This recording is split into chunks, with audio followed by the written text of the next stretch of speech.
And as the scripture says, all things that are hidden shall be revealed, and those things done in secret shall be exposed on the mountaintop. Let's go, Rich. Let's go. You watching Telehouse Publishing, breaking news coverage.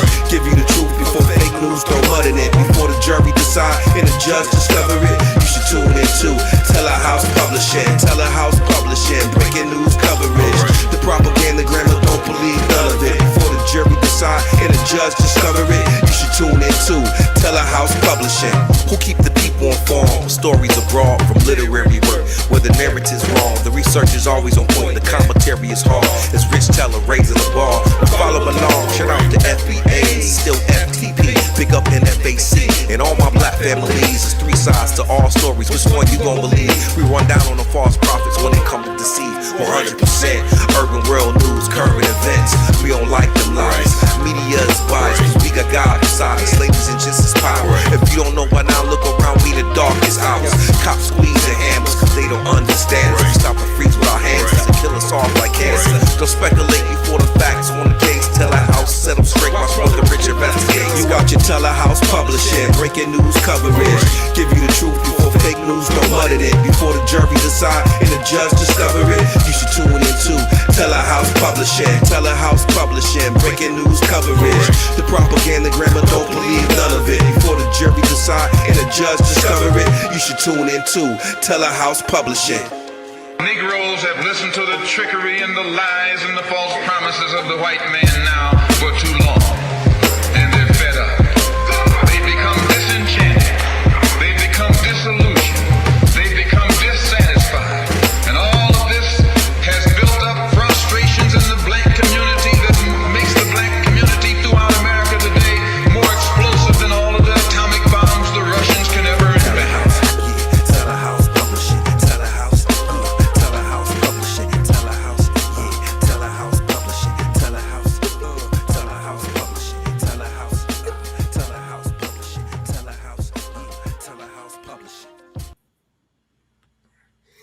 All right. Peace and blessings. Peace and blessings. All praises to the Most High Yahweh, the God of Abraham, Isaac, and Israel. Thank y'all for tuning in tonight. This is another live episode. I really do want to thank everybody who is already in the chat. Shout out to everybody watching from different places. I see y'all. And we're going to watch some of the interview because he makes a very, very valid points. And I hope y'all stay with us through the end. Let's take a listen to what he got to say real quick. Happy to have you back, man. What you been up to, yo? It's been a while, yo, since I had you on the platform. Yes, just taking care of business, fighting for the school, doing what I do, helping the parents with their children, raising a consciousness.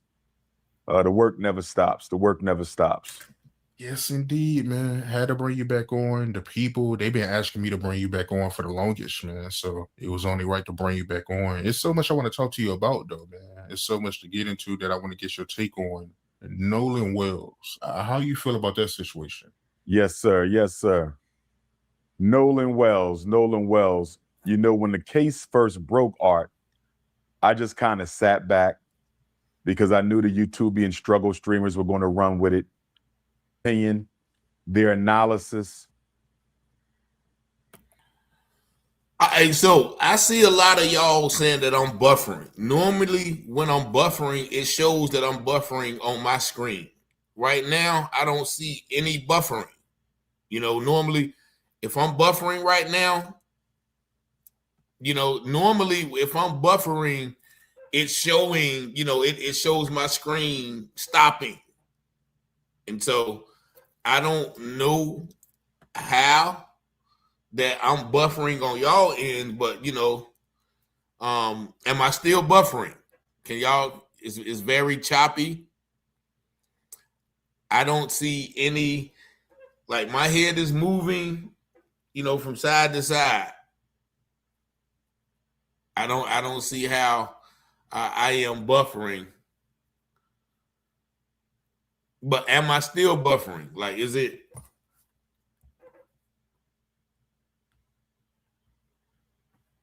All right, hold on real quick then. Let's see something. Buffering while you talk. Not now, you aren't.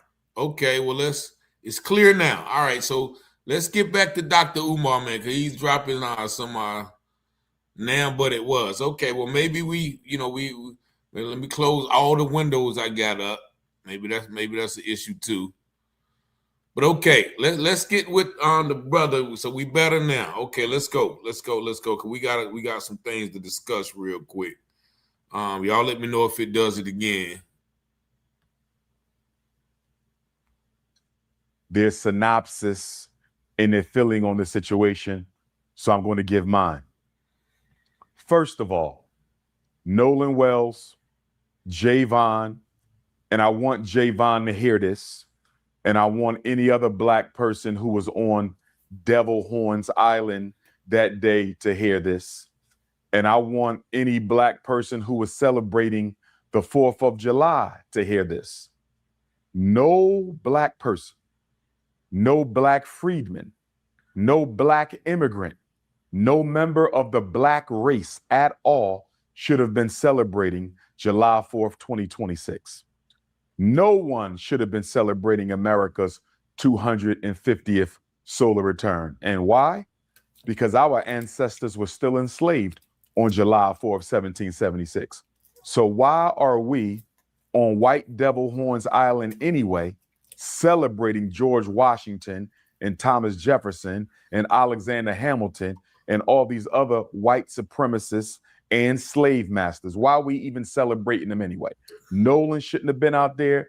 Javon shouldn't have been out there. No black person should have been celebrating the 4th of July, period.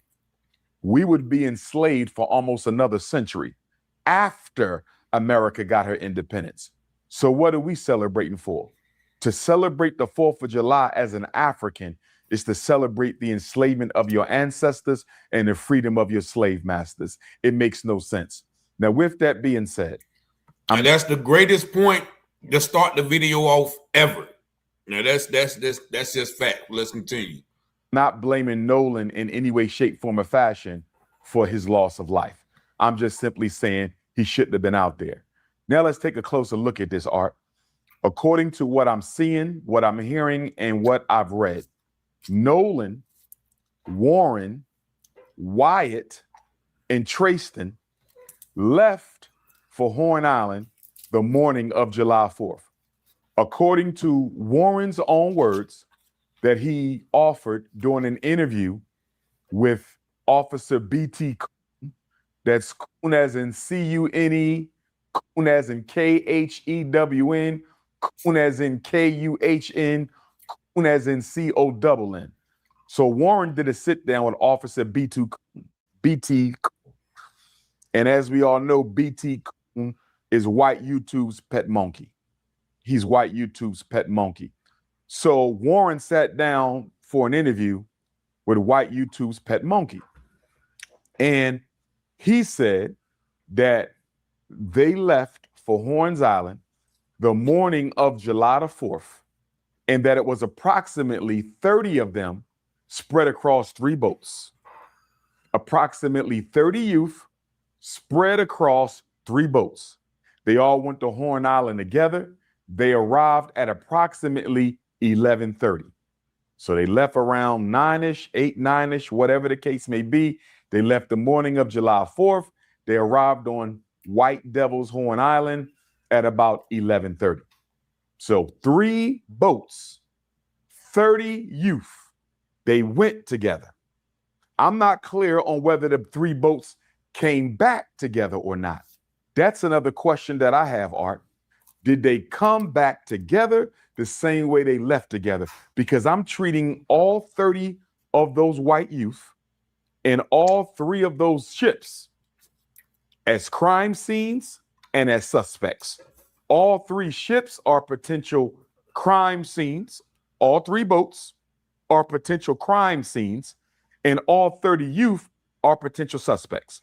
I don't know why Jackson County Sheriff Ledbetter or Jackson County District Attorney Mulrath, I don't know why they decided to separate the boat that Nolan was on.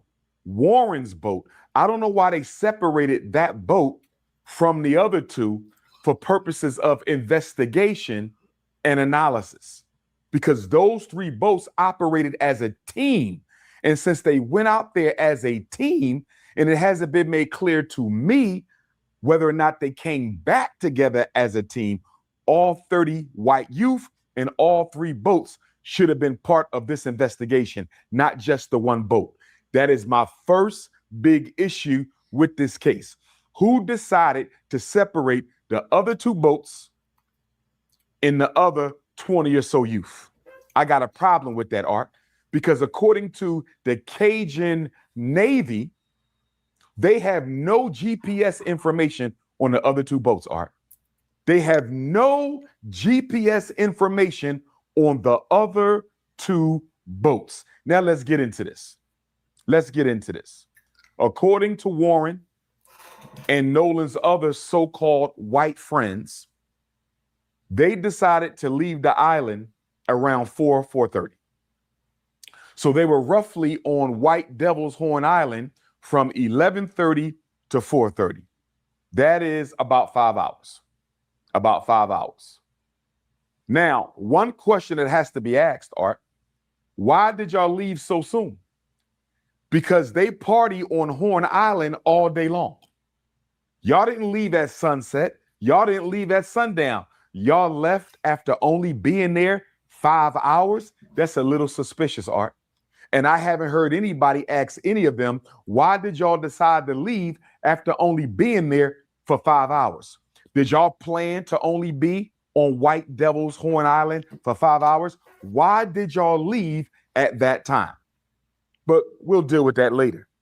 So then let's listen to Javon, Nolan's other best friend. Now, another problem I got with this whole story, Art, is Nolan allegedly had too many best friends. I'm trying to find out, how does Nolan have so many best friends? And why did all of these so-called best friends leave their best friend on White Devil's Horn Island without his cell phone and keys? I'm trying to figure this out. So Javon claims he's Nolan's best friend. Warren claims he's Nolan's best friend. And Trayston allegedly claims that he's Warren's best friend. So did Warren have 3 best friends? Excuse me. Did Nolan have 3 best friends? Did Nolan have 13 best friends? Did Nolan have 30 best friends? Because if Javon is the best friend of Nolan, and if Warren is the best friend of Nolan, and if Trayston is the best friend of Nolan, exactly how many best friends did Nolan have? Are y'all making this up? Who did Nolan tell Warren was his best friend? Who did Nolan ever tell Trayston was his best friend? I'm not going to question Javon, because he's a brother. And I do believe that there's a strong chance that they may have been best friends. And I say that not only because Javon is a brother, Art, but I also felt that Javon, through the investigation team and alley-oop, with some of the answers that he gave on TMZ. Some of Javon's answers, in my opinion, kind of made it clear to me he actually cared about Nolan. I believe Javon actually cared about Nolan. And because of that, I'm willing to say that Javon may have actually been Nolan's best friend. I wish somebody would have asked Javon, Art, to your knowledge, has Nolan ever called Warren his best friend? Has Nolan ever called Trayston his best friend? To your knowledge, Javon, has Nolan ever told you that Warren and Trayston were best friends of his? Because, Art, I'm having a problem with this three best friend narrative. Okay? I used to be 18 years old. You might have 1 best friend. You may have 2. Don't get me wrong. If you all hang in a pack, you could have 3 best friends. But according to Javon's own words, Art, he didn't really hang around with them other guys too much. That's what I allegedly thought I heard him say. He didn't hang around with them guys too much. So if you got 2 or 3 or 4 best friends, you guys normally travel as a group. Javon seemed like he kind of spent most of his time with Nolan alone, just the 2 of them, not with Trayston And Warren, although he knew them, it didn't appear that he hung out with them on the regular. So how could they all then be best friends? It's possible. I'm not saying it's not possible. I'm saying it's unlikely. So according to Javon Art, he saw Nolan at 340 on the island.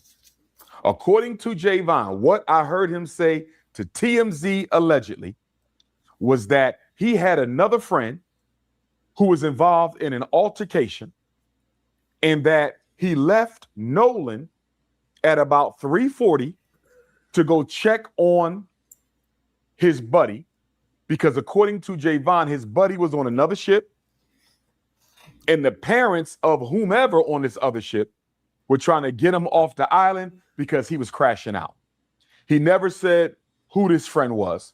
He never exactly told us what happened, but he said, I left at 340 to go check on my friend on another boat because, quote unquote, well, these are not his words, I'm paraphrasing, he was kind of wilding out, crashing out, and he needed to help calm him down. I'm paraphrasing.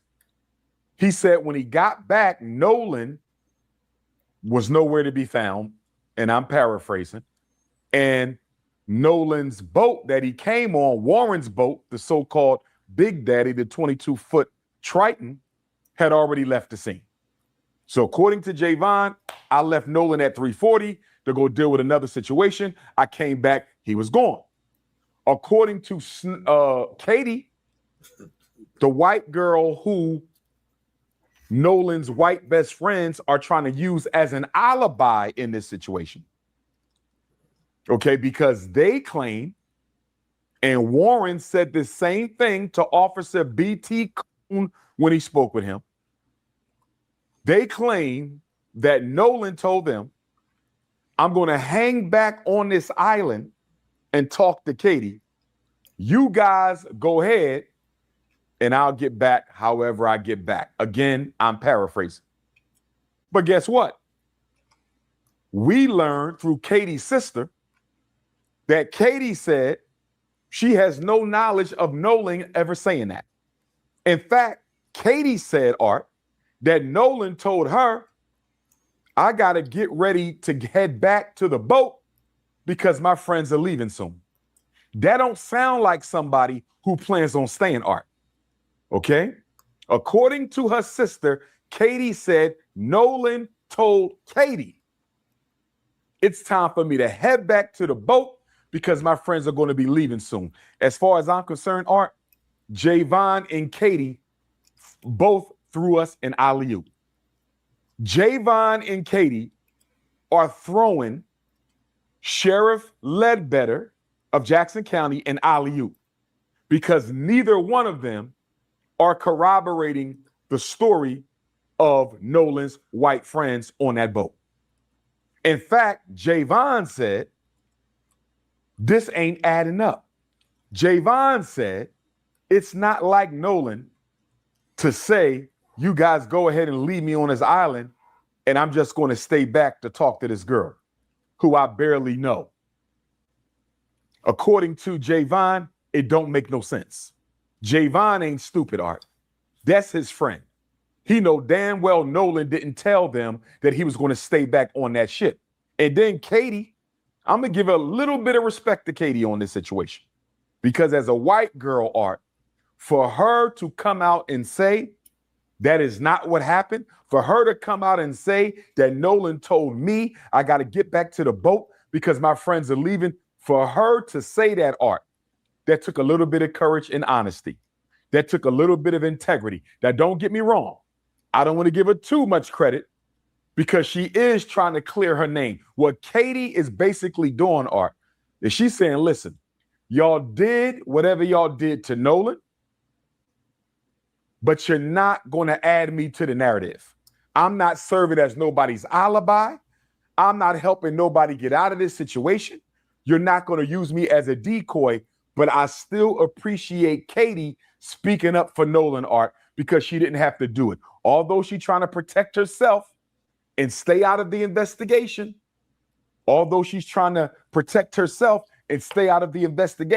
I appreciate Katie for letting the world know Nolan told me I got to head back to the boat because my friends are getting ready to leave. Now, according to Katie Art, she spoke to Nolan sometime between 3 and 4:30. Now, her window appears to be wider than everybody else's window. So Javon's window is much smaller. He said, I saw him at 3:40, went to deal with another situation. By the time I came back, they were gone. Katie said, I spoke with him between 3 and 4:30. And I allege, Art, one of the reasons that Katie is making her window so wide is she trying to leave a little bit of wiggle room for Warren and them to get their story straight, allegedly. I think Katie trying to leave a little bit of wiggle room for Warren and them to get their story straight, Art. Now, according to our sister Christine, and my heart goes out to Sister Christine, Nolan's mother. My heart deeply, deeply goes out to you, Queen. According to Christine, Art, she heard from a coach who ran into Nolan on the island as well. And according to the coach, he spoke to Nolan between 2:30 and 3:30. So Javon didn't see him after 3:40. The coach spoke to him sometime between 2:30 and 3:30. And Katie said her conversation with Nolan was between 3 and 4:30. So you know what that means, Art? We can pretty much digest, conclude that Nolan was likely to have been unalived, Art, sometime within the hour of 3:30 to 4:30. I'm going to insinuate that Nolan's life was taken because I do not believe he accidentally drowned. If he drowned, he was forcibly drowned, and we'll get to that in a minute. If Nolan drowned, he was forcibly drowned. He did not accidentally drown. He was a great swimmer. Miss me with the nonsense. That boy did not drown. If he drowned, it was by force.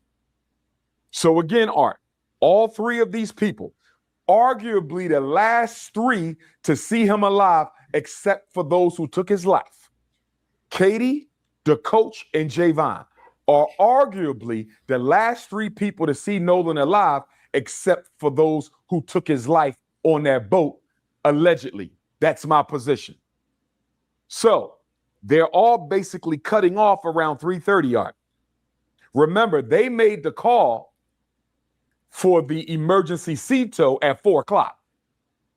Javon said he cut out 3:40. The coach, 3:30. They made the call at 4 o'clock.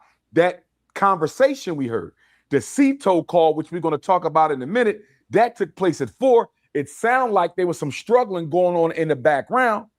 Nolan could have been getting unalived while they were making the call, Art. Nolan could have been getting unalived while they were making the call.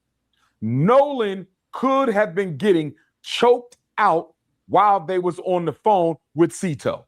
So again, Art, my position is Nolan lost his life somewhere within the hour of 3:30 to 4:30. Now, before we go any further, Art, I need Ben Crump investigation team and Sheriff Ledbetter's investigation team to have a conversation with Javon, because according to Javon's statements on TMZ, the police never spoke to him. And I have serious concerns with the manner in which this investigation has been carried out so far, Art. I have very serious concerns with the manner in which this investigation has been carried out so far. So anyway, Javon said police never spoke with him. Why? We need a conversation with Javon, not because I think he's a suspect. I believe Javon is innocent, but we need to find out what he knows. That's number one. We also need a conversation, Art, with the coach. Who is this coach that Sister Christine said contacted her and told her he had a conversation with Nolan on the island between 2:30 and 3:30? We need to find out what he knows. And according to Katie's sister, she is already cooperating with the authorities. But here's why those three got to be spoken to, Art. Not only so we find out what they know, Art, but did they see each other during their conversation with Nolan? Because Javon, if you was talking to Nolan and left him at 3:40, and if Katie was talking to Nolan sometime between 3 and 4:30, And if the coach was talking to Nolan between 3:30 and 4:30, Art, at least two of you should have ran into each other. Did the coach see Javon? Did Javon see the coach? Did the coach see Katie? Did Katie see the coach? Did Katie see Javon? Did the coach see Katie? Art, if all three of them are saying they saw Nolan for the last time, roughly within the same hour, hour and a half, Art, did y'all run into each other? Let me tell you why I'm asking this question, Art. And I'm not throwing no shade at my brother Javon. I like Javon. I'm not throwing no shade at Miss Katie McCormick. I don't know her. I'm not throwing no shade at the coach, Art. But the reason I need to know why all y'all put y'all time within the same frame and you may have not possibly seen one another, Art, are you guys keeping yourself out of the window of witnessing this crime by saying you didn't see him after 3:30? I want you to follow what I'm saying here, Art. It's kind of interesting that they all saw him last at 3:30, not after 3:30. Javon 3:40, roughly 3:30. My point is, Art, for all three of them to have the same exact time, if they did not see each other at all during these conversations with Nolan, are they pushing up the window of time during which they saw Nolan so they cannot be included in this investigation as a witness to a crime? In other words, Art, I don't think Javon had nothing to do with it. I know he didn't.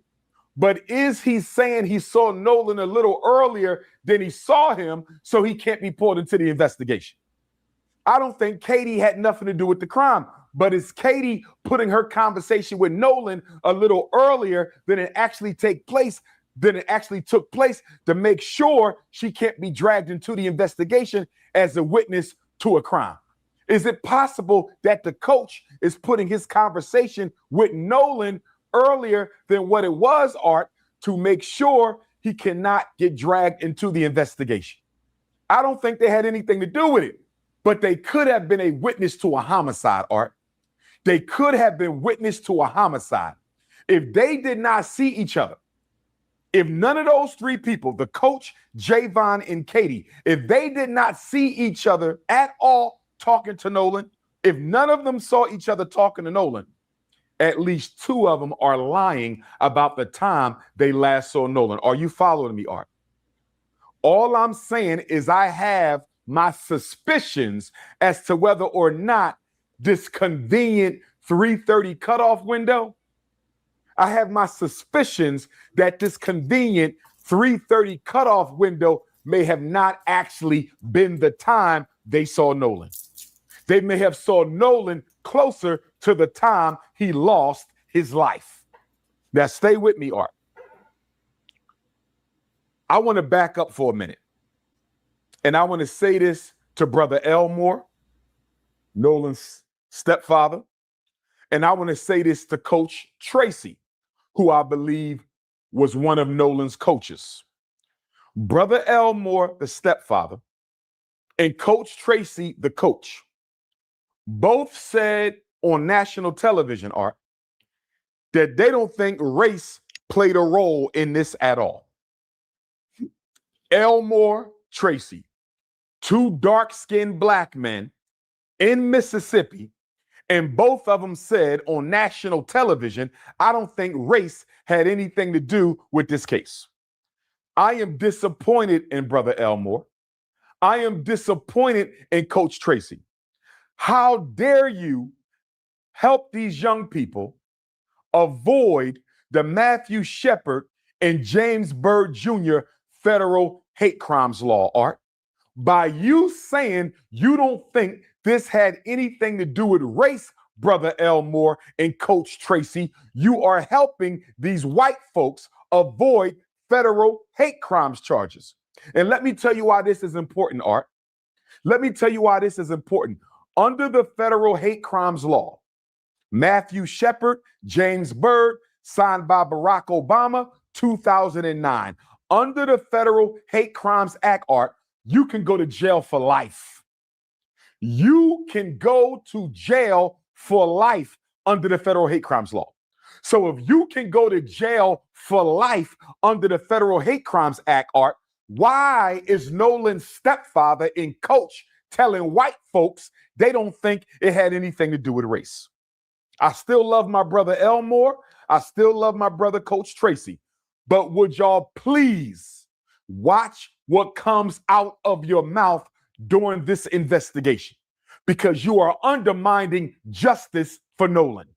I hope you're listening, Brother Elmore, and I hope you're listening, Coach Tracy. You are undermining justice for Nolan by saying you don't think race had anything to do with it. How in the hell do you know? How do you know if race had anything to do with it? How well do you know these young people? It was 30 of them, Art. It was damn near 30 white youth spread across 3 boats. How many of them did Elmore know? How many of them did Coach Tracy know? So how are you going to go on TV and say, I don't think it had anything to do with race? Why are you helping them avoid accountability for what they may have done? I don't know if they did it, Art. You don't know if they did it. They don't know if they did it. And they definitely don't know if it was motivated by race. What they should have said, Art, is what Javon said. And that's why I like the young brother Javon. That's why I like that young brother Javon. His mother, Sister Tashima, shout out to you. You raised a good kid. When TMZ asked Javon if he thought it had anything to do with race, Art, when TMZ asked Javon if he thought this had anything to do with race, he said, what? I don't want to answer that question. I don't want to answer that question. Perfect answer. Perfect answer. Or, Art, they could have said, I don't know. Nolan's stepfather could have said, I don't know if it had anything to do with race. Coach Tracy should have said, I don't know if it had anything to do with race. But to say you don't think it had to do with race when he was the only black boy across 3 ships, are you out of your mind? Why would you say that and help them avoid the Federal Hate Crimes Act? Javon gave a better answer than those 2 black men. Javon, a child, gave a better answer than those 2 black men, Art, when he said, I don't want to answer the question. And shout out to Javon, Art. He's intelligent. You know why?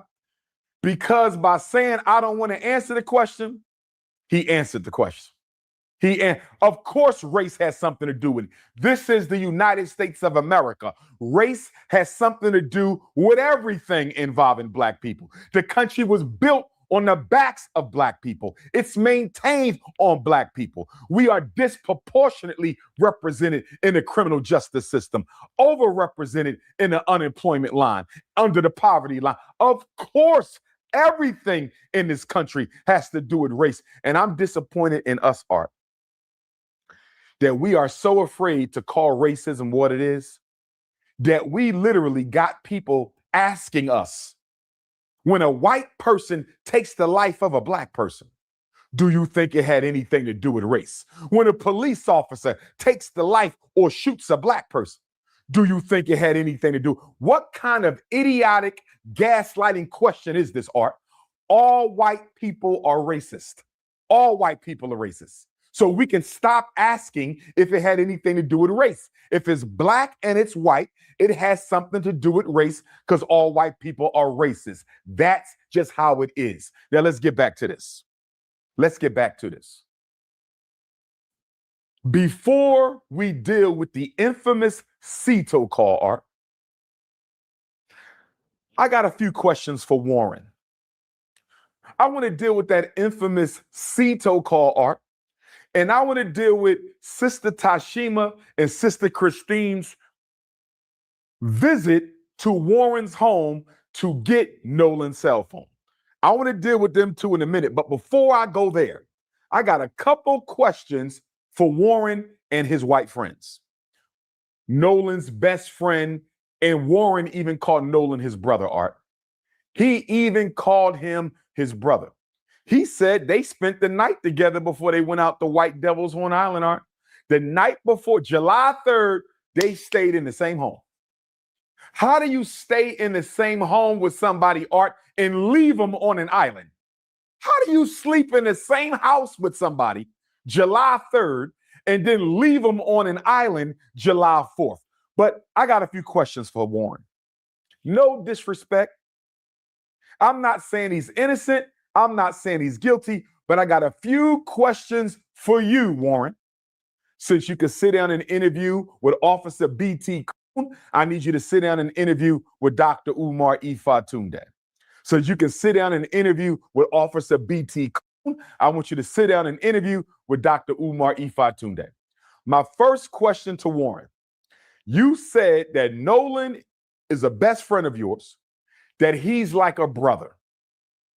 I have a question.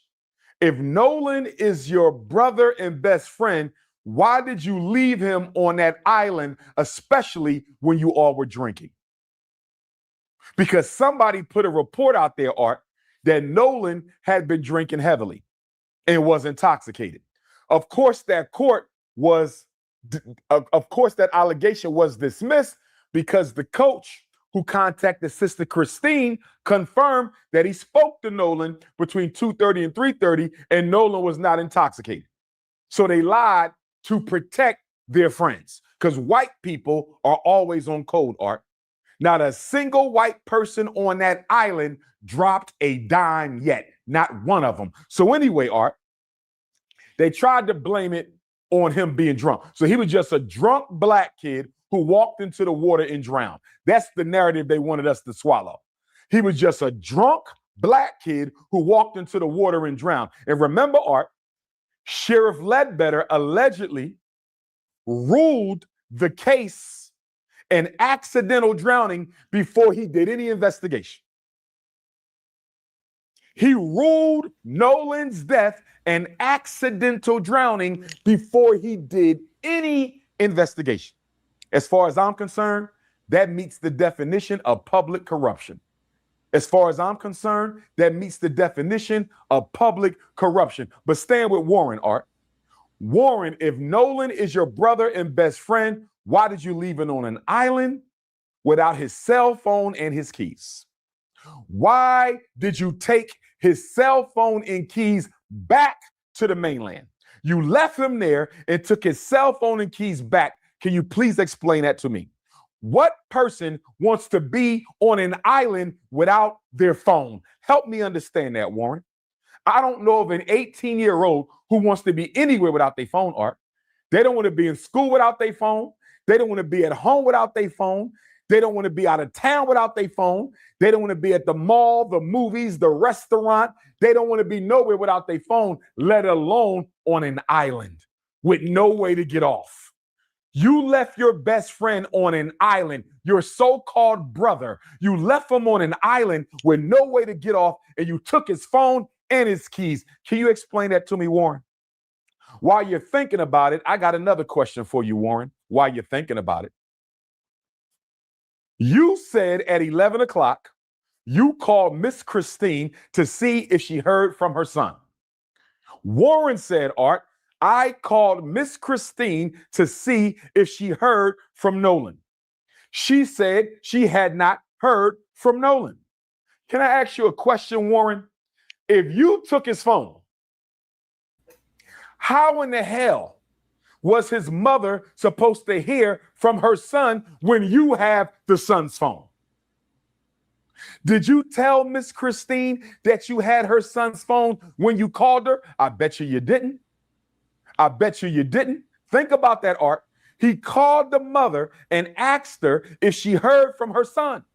But he knows she didn't hear from her son, Art, because he has her son's phone. How can the mother hear from Nolan when you have Nolan's cell phone and you left him on an island?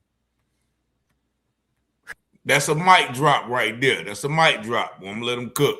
And I bet you didn't tell her you had his phone. Because if she knew you had his phone, Art, she would not have had to use Life 360 to find the phone.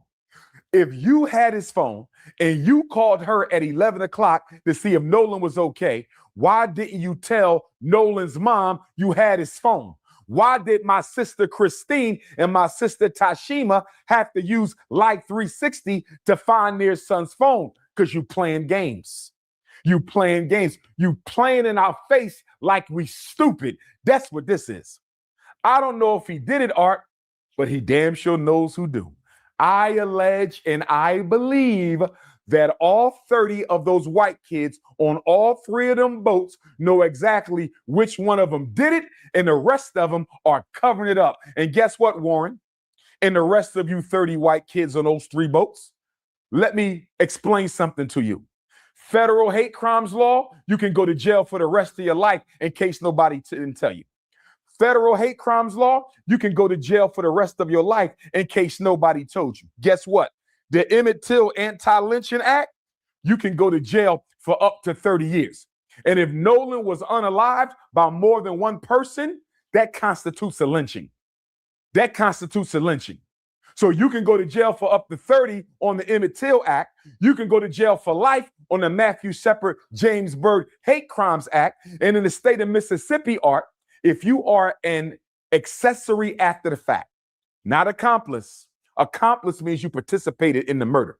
Accessory means you help cover it up afterwards. If you are an accessory to the fact, after the fact, Art, you can go to jail for up to 20 years, Mississippi law. So they can go to jail for up to 20 years, Mississippi law. Accessory after the fact, you help to cover up the crime. You can go to jail for 30 years on the Emmett Till Anti-Lynching Act because more than one of you probably participated in Nolan's unaliving. And under the Matthew Shepard James Byrd Federal Hate Crimes Act, Art, they can go to jail for life. And this is why I need Nolan's step pop and coach to watch what comes out of their mouth and stop trying to help these white kids avoid accountability for what they did to Nolan. Because if the tables will turn, white folks are not going to try to help your child avoid any accountability. So stop the. Now, another question I have for Warren. You said you and Nolan been friends since 8th grade. Since 8th grade, Art. But Sister Christine says she don't know none of them kids really, Art. She don't know them white kids. So help me understand how you are Nolan's best friend, friends since 8th grade. You called him your brother. Y'all spent the night together July the 3rd, the morning before y'all went to White Devil's Horn Island, and his mother don't even know who you are. And you said out your own mouth that y'all never hung out at Nolan's house. So how are y'all best friends? I had best friends growing up, Art. My mother knew who they were. Who has a best friend that they mom don't know about? Help me understand that. A best friend and the mom don't know him, it sounds suspicious. Why didn't you tell Miss Christine you had her son's cell phone when you called and asked if she heard from him? Art, as far as I'm concerned, there's probable cause he has something to do with this. Art, I'm holding her son's cell phone. I left him on the island. I took his keys and phone. And I'm on the phone with the mom. I got his phone. But I'm calling his mother at 11 o'clock. Have you heard from your son? And I'm holding her son's cell phone, and I don't even tell her. Art, this ain't making no sense. This ain't making no sense. And I want to know from Sheriff John Ledbetter, Art, Jackson County Sheriff, you don't have probable cause just off of that alone? Somebody calls somebody's mom asking if she heard from him while they have their phone and left him stranded on the island. And if you care so much about Nolan, Art, if he cares so much about Nolan, the so-called white best friend, Art, why did you wait till 11 o'clock? Y'all left the island 4:30. Y'all left the island 4:30. If you care so much about Nolan, why are you not calling his mother until 11 o'clock? It's pitch black outside at 11 o'clock, Art. It's pitch black. It's almost midnight, and you wait till 11 o'clock to call his mom and ask her if she heard from her son, but he's supposed to be your brother and best friend. Listen here, Warren. I was born at night, but I wasn't born last night. I was born at night, but I wasn't born last night. And then I have a question for his dad too, Art. I don't know if you know this, but his dad has started an online fundraising platform for Warren and 2 of his friends. I think they raised $160,000 so far. $160,000. Nobody has been arrested. Nobody has received a warrant. Nobody has been indicted. Nobody has been charged. Art, if you are innocent, why are you raising money online? You ain't been charged with a crime at all. The state of Mississippi is doing everything they can to make sure y'all don't get charged with anything. So why are you raising money online? Why did y'all cancel your social media? Why are y'all lawyering up? They hired Donald Trump's lawyer, Art. One of Donald Trump's lawyers is now the three of their lawyers. If you innocent, what you need Donald Trump's lawyer for? If you're innocent, what you raising $160,000 for? It sounds like y'all getting ready to defend yourselves. That's what it sounds like to me. It sounds like y'all think the truth is going to get out really, really soon, and y'all want to be prepared for it. Again, Art, I'm not saying he did it, but I definitely believe he knows who do. Now, we're going to get to this call. But before we get to this call, Art, I want to ask a question to Benjamin Crump. Attorney Benjamin Crump. I met him twice, Art. I met Benjamin Crump the day before I graduated with my doctorate at an Urban League conference in New Orleans. I presented at a workshop at the Urban League conference in New Orleans. This is July of 2012. And I flew back to graduate and get my doctorate in clinical psychology. We had lunch. It's a few of us at the table. We had lunch. Okay. This is around the Trayvon era. And then I met Benjamin Crump again at HBCU Delaware State University about 3 or 4 years ago at the Black Farmers Conference that was put on by one of the Black professors there. She invited me to keynote the luncheon, and she switched me out at the last minute for Attorney Benjamin Crump. I understand it was a Black bourgeoisie event. I'm not a member of the Black bourgeoisie. I got switched out. I understand. No harm, no foul. Ben Crump gave a good speech. But here's my question to Benjamin Crump and Al Sharpton. Art. How long are y'all going to wait around before y'all call a spade a spade?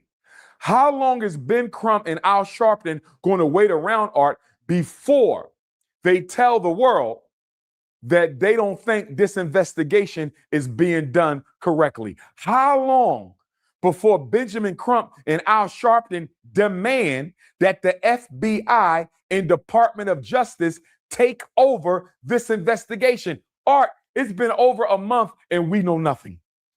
It's been over a month and we know nothing. Now, let me say this, Art. There's several circumstances through which you can demand the FBI come in and take over an investigation. One of them, Art, if there is a suspicion of public corruption or obstruction of justice. The FBI, the Department of Justice, can come in and take over a case on the suspicion of public corruption or obstruction of justice. So you're going to say, Dr. Umar, what evidence do you have of that? First of all, they declared this an accidental drowning before they did any investigation. That's a cover-up. Not only that, Art, they never treated the boat like a crime scene. They never took a look at the other 2 boats. We have no information at all on the other 2 boats. Those 30 white kids should have had their cell phones confiscated, investigated. All their social media should have been investigated. Their homes should have been investigated. They should have all been interrogated. They should have been investigated to see if they or their parents had any connection to any of the white hate groups in the state of Mississippi. None of that was done. They gave the boat back to the owner, Art. They gave the boat back. The boat may have been a crime scene, and they gave it back. Now, according to the Cajun Navy, another question for Ben Crump, Art. According to the Cajun Navy, they offered Ben Crump to put dogs on the boat and let the dogs sniff it out to see if anybody had recently been deceased on that boat or if there had been any blood on that boat. And according to the representative from the Cajun Navy, Ben Crump told him, don't do it. So I need Ben Crump, respectfully, I'm not accusing him of nothing, Art, but I need Ben Crump to explain to me why you didn't let them use the dogs to sniff out that boat. Why did you not let them sniff out that boat with them dogs? Did you have your own dogs to sniff out the boat? Because if you didn't, why didn't you let them sniff the boat out with the dogs? The dogs can tell, Art, if somebody had recently lost their life or if blood had been spilled. He said Ben Crump told him no. I need Ben Crump to explain that. I need Sheriff John Ledbetter to explain why the boat wasn't treated as a crime scene, potential crime scene. I need him to explain why all them white kids wasn't arrested and questioned, because if it was black kids and a white kid went missing, Art, they would have all been arrested and questioned. You know that. They would have all been arrested and questioned. And then let's talk about the autopsy, Art. Let's talk about the autopsy. So the Mississippi State Medical Examiner, they do their autopsy July 7th, right? July 7th. And then Nolan's mother requested an independent autopsy, as she should have. They send Nolan's body to Washington, D.C. When the black medical examiner gets Nolan's corpse, Art, the throat tissue and the lung tissue is gone. How is he supposed to determine if Nolan died from being choked out or if Nolan died from drowning if he don't have the throat tissue or the lung tissue, Art? How is he supposed to do his job and y'all didn't send the throat tissue or the lung tissue? And nobody has explained yet whether or not the medical examiner in D.C. is ever going to get the throat tissue or the lung tissue. And I personally believe, Art, that's definitely right, though. Nobody has ever said they're sending it to him for him to complete it. Believe Nolan was deceased before he hit the water. I believe Nolan was deceased before he hit the water. And the reason they held on to the throat tissue and the reason they held on to the lung tissue is they didn't want nobody to know that Nolan was murdered before he hit that water. Just like Emmett Till was murdered before he hit that water. Just like Dr. King's brother, A.D. King, was murdered before he hit that water. Remember, Art, when Dr. King's brother was murdered, Reverend A.D. King, they found him in a swimming pool. They ruled it a drowning.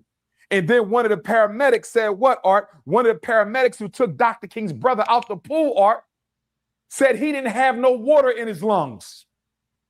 The paramedic said he didn't have no water in his lungs, Art.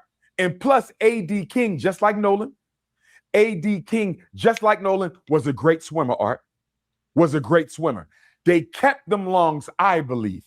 They kept the lungs, Art, because they knew that those lungs would have provided evidence of the fact that Nolan may have been deceased before he hit that water. They kept the throat because it may have shown some trauma that Nolan may have gotten choked out. And then you got the red substance around the back of the head that the DC medical examiner discussed.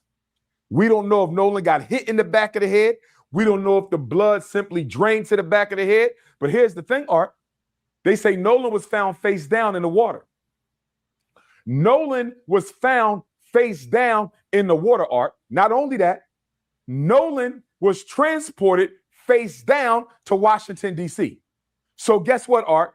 I have my doubts as to whether or not the red, which is probably blood in the back of the head, the subcutaneous red area, Art, I don't think that has anything to do with the blood draining to the back. You want to know why? Because he was found floating on his face and he was sent to Washington, D.C. on his face. So the blood couldn't have went backwards, Art. I believe Nolan got hit in the back of the head and it was that hit that cost him his life. It was that hit that cost him his life. It was that hit that cost him his life. Now, with that being said, Art, I want to go to Sister Tashima and Sister Christine going over to Warren's home, allegedly, to get Nolan's phone. So Sister Christine reported Nolan missing around 12:22 p.m. on the 4th. Sometime after that, her and Sister Tashima, Javon's mom, used Life 360 art and they tracked the phone to Warren's home. I believe it was Warren's home. Don't hold me to that. I believe it was, no, I think it was one over the friend's home, lady friend's home. I think Warren said they were swimming at a lady friend's home. Whoever house it was one of them kids who was out there on White Devil Horns Island. So they tracked the phone to this house, Art. And Sister Tashima said when they opened up the door, the house was dark. You know what a house was dark, Art? They turned the lights off so they wouldn't recognize nobody's face. When they saw Nolan's mom is outside, this is what I believe happened. This is what I'm gonna let. Nolan's mother and Javon's mother are outside. How did they know where we are? Turn the lights off because they are not going to leave until we open this door. They turned the lights off, Art, so they could hide. They didn't know that Nolan had Life 360 on that phone. They didn't know that Nolan had Life 360. Now, Sister Tashima said, Art, it took them 15 minutes to bring the phone. Art, she said it took them 15 minutes. You know why? Because they was deleting his Snapchat accounts. That's why, Art.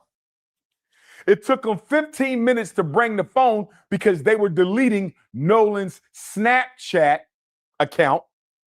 And they also needed to make sure they had their story straight in case Sister Christine and Sister Tashima had any more questions, Art. That's what was going on. But let me say this to Sister Christine and Sister Tashima. My beautiful African sisters, don't you ever again in your life go to a home at that time of night by yourself without no men. Brother Elmore should have been with y'all. You are in Mississippi. You don't know who would have been in that house. You don't know what type of racist rednecks could have came out there and attacked you guys, and y'all could have ended up missing just like Nolan. And once again, they would have said they never saw y'all. And once again, they would have said that they never saw y'all. So please don't do that again. I know you was looking for your son. I know you was helping your girlfriend look for her son. But don't y'all ever pull up at no white people's house you don't know after midnight. Don't you do that no more, ladies. Bring a couple alpha males with you. Bring Brother Elmore with you next time. But this is what I wish they would have done, Art. Let me tell you what I wish they would have done. When Sister Tashima and Sister Christine got to that house, Art, I wish they would not have told them they knew the phone was in there. Stay with me, Art. I wish they would have not told them they knew the phone. They should have played it off, Art.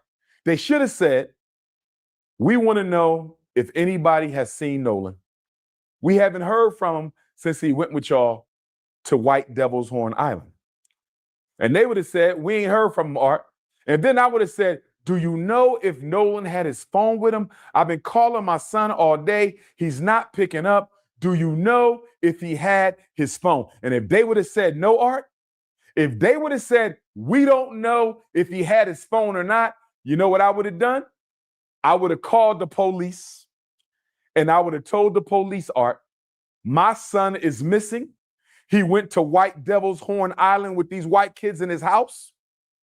They have his phone. They don't know I know they have his phone. And they just lied to my face and told me that they don't know where the phone is and the phone is right in there with them. I believe that they are suspects in my son's disappearance and I want them all arrested. That's what I wish they would have done, Art. I wish they didn't tell them they knew the phone was in there. I wish they would have acted like they didn't know if the phone was in there and just asked them if they saw the phone. And once those white kids lied, I would have called the police because they never thought anybody was coming for Nolan's phone and keys. They never thought anyone was coming for Nolan's phone and keys because they didn't know Sister Christine had Life 360 on that phone, Art. They did not know that. And I think it is so disrespectful, Art, so racist, and so bigoted that white people are filing false reports on Sister Christine's nursing license, Art. She now got to go before the nursing board in Mississippi, Art. Nolan's mother, still grieving the death of her son, she got to go and defend her credentials because white folks are mad that she's demanding justice for her son. This sounds just like Mamie Till Mobley, Emmett Till's mother. They did the same thing to Emmett Till, Art. After they assassinated Emmett Till, they harassed his mother. They sent her all type of threatening phone calls, letters, notices. Here we are, Art. 61 years later, they doing the same thing to Nolan Wells' mom. For black people who think white people have changed, Art, it's time to wake up and smell the coffee. They are their ancestors, Art. They are their ancestors. They might be worse. They are their ancestors. And since they are their ancestors, we need to be our ancestors. Now, let's talk about the infamous Cito call, Art. So again, Javon sees Nolan at 3:40. The coach sees Nolan between 2:30 and 3:30. Katie sees Nolan between 3 and 4:30. I already told you I believe Nolan was unalived between 3:30 and 4:30. Now, our sister, what was her name? Jacqueline Brentley or something. Jeanette Brentley, Jacqueline Brentley. Forgive me, sister, for mispronouncing your name. But our sister, who is an audio engineer, Art, she went through the laborious process of cleaning up the background conversation during the infamous Cito call. She cleaned up the background audio during the infamous Cito call, Art. And during the infamous Cito call, Art, according to her cleanup, it sounds like they were trying to clean up an unaliving of Nolan Wells. You hear people saying things like, is he still alive? Did you unalive him? Is he okay? People are shocked, asking questions. Is he still breathing? If that tape gets corroborated, all the white young folks on those 3 boats need to go to jail, Art. They need to be charged, all of them. Whether you committed the crime, whether you was an accomplice to the crime, whether you was an accessory to the crime. Whether you committed the crime, first-degree murder, whether you was an accomplice to the crime, you helped them carry it out, whether you was an accessory to the crime, you helped them plan it, or you helped them cover it up, Art, because I'm having problems. I'm having problems with this investigation. It is too lax. It is too soft. And my question to Ben Crump and Al Sharpton, how long before y'all going to demand that the federal Department of Justice take over the investigation, Art? As I was saying earlier, you can demand the feds to take over the investigation, Art, if there is concern about public corruption and obstruction of justice. One of the boys' mom or stepmom, and I think it's Warren, allegedly, one of the boys' mothers or stepmothers is a chancery court judge. Another one of the children's parents is allegedly tied to the FBI. So, Art, if their parents are tied up in the Mississippi state power structure, if these children's parents are tied up in the Mississippi state power structure, you know damn well Mississippi is not trying to find any of those kids guilty of anything. You know that. Mississippi does not have a history of helping black people find justice against white people. That is not the history of Mississippi. It ain't the history of Arkansas. It ain't the history of Texas. It ain't the history of Louisiana. It ain't the history of South Carolina, Georgia, Florida, or none of those states. So why isn't Ben Crump and Al Sharpton calling for a federal investigation? That's number one. Number two, Art, guess what? Horns Island is federal land. Horns Island is federal land, Art. If Horns Island is federal land, Art, why are we not demanding that the feds do the investigation and not Sheriff Ledbetter? The island is federal land, Art. It's federal land. Why aren't the feds carrying out the investigation? That's the second reason they should be involved.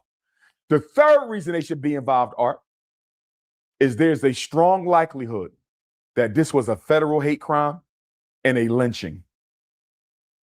Very strong likelihood that this was Nolan Wells' death is very likely to have been a federal hate crime, and it is very likely to have been a federal lynching, meaning more than one person participated in the racially motivated crime. So I just gave you 3 reasons why the feds should be investigating this case and not the sheriff's office. Why is Ben Crump and Al Sharpton dragging their feet? Benjamin Crump, you need to have a street march. You need to bring all of the black militia groups to Mississippi, and we need to march on Mississippi. Your approach to this investigation is too humble, it is too docile, it is too meek, it is too soft. You are dealing with Mississippi, and you have not activated any street protests. Sister Christine and Brother Nolan are not going to get justice, Art.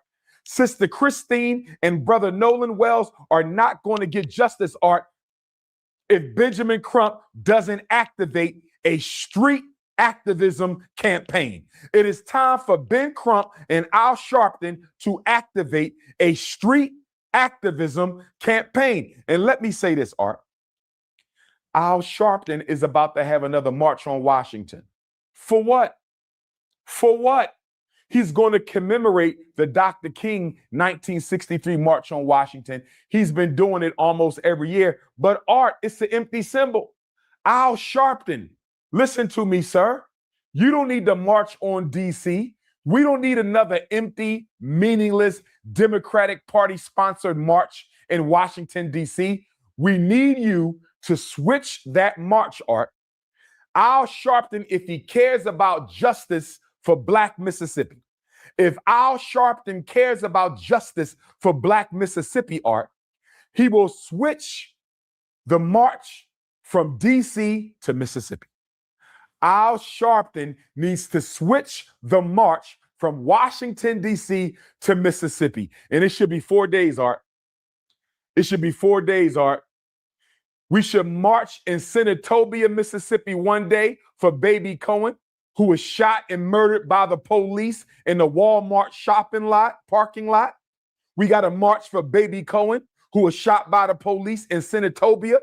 We have to march in Cleveland, Mississippi for our brother Trey Reed, who was unalived September 15th, 2025, hanging from a tree on Delta State University campus in Cleveland, Mississippi, September 15th, 2025. So we need to march in Cleveland, Mississippi.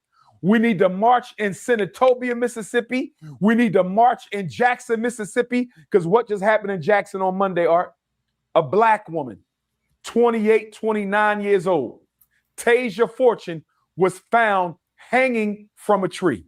Monday, Art, 4 days ago, a Black woman was found hanging from a tree in Jackson, Mississippi. And check this out, Art. They said her corpse, her body, had been hanging from the tree for 3 to 4 days, Art. 3 to 4 days, her body was hanging. It gets worse, Art. It gets worse. They said they had to use a ladder. They had to use a ladder to go up on the tree and get our sister Tasia down. And guess what the Mississippi State Medical Examiner ruled it, Art? Guess what she ruled it? The same thing she ruled Trey Reed's death as: suicide. Homicide. Let me ask you a question, Art. How many Black people you know hang themselves from trees? I don't know no Black person who have ever taken their life by hanging themselves from a tree. In fact, it's almost impossible to hang yourself from a tree. In fact, Black people have been hung from trees by white people for over 200 years. So you mean to tell me the very method that has been used to take our lives at the hands of white people, we are now taking the method ourselves, Art. We are now taking the method ourselves, Art, and we're going to hang ourselves with a noose the same way white people used to hang our ancestors? Who does that make sense to? That don't make no damn sense. So now all of a sudden, when black people want to take their life, we're going to go outside, get a noose, and hang ourselves suspended from a tree. That's nonsense. In the Mississippi State Medical Examiner, Art, every time a black person is found hanging in Mississippi, she wants to rule it a suicide. Homicide. You know why, Art? If you rule it a suicide, homicide. you don't have to investigate. If you rule it a suicide, homicide. you can close the case and you don't have to investigate. So Ben Crump and Al Sharpton need to turn up the heat under Sheriff Ledbetter's office. They need to turn up the heat under District Attorney Mulrath's office because they are dragging their feet. They are not taking this investigation seriously. It is too quiet. We don't know anything. Sister Christine don't know anything after 30 days, and Ben Crump and Al Sharpton need to go to the streets. Since you like to march every year in Washington, D.C., Al Sharpton, why don't you bring your behind to Mississippi and march? We need to march in Senatobia. We need to march in Cleveland, Mississippi. We need to march in Jackson for Sister Tasia Fortune. And we need to march in Ocean Springs for Brother Nolan Wells. And check this out, Art. The Attorney General said they're going to keep the toxicology and the autopsy report under seal. They're going to keep the toxicology and the autopsy under seal, Art, until the grand jury gets to see it. A grand jury is going to decide whether or not anybody is going to get charged with a crime, Art. And I have a big problem with that, Art. That's what happened with Carmelo Anthony. That's what happened with Carmelo Anthony. A grand jury proceeding is a relatively secret process, Art. You don't even know who's on the grand jury, Art. You don't even know who's a group of secret white people. A group of secret white people are going to decide if any of those 30 white kids on those 3 boats should be charged with a crime in the death of Nolan Wells. And we won't even know who they are, and we won't even know how they came to their decision, Art. We won't even know who the grand jury is, and we won't even know how the grand jury came to their decision. What is Ben Crump ready to do? What is Al Sharpton ready to do if the grand jury returns no indictments on anybody at all for the death of Nolan Wells? Will Benjamin Crump be ready to march then, Art?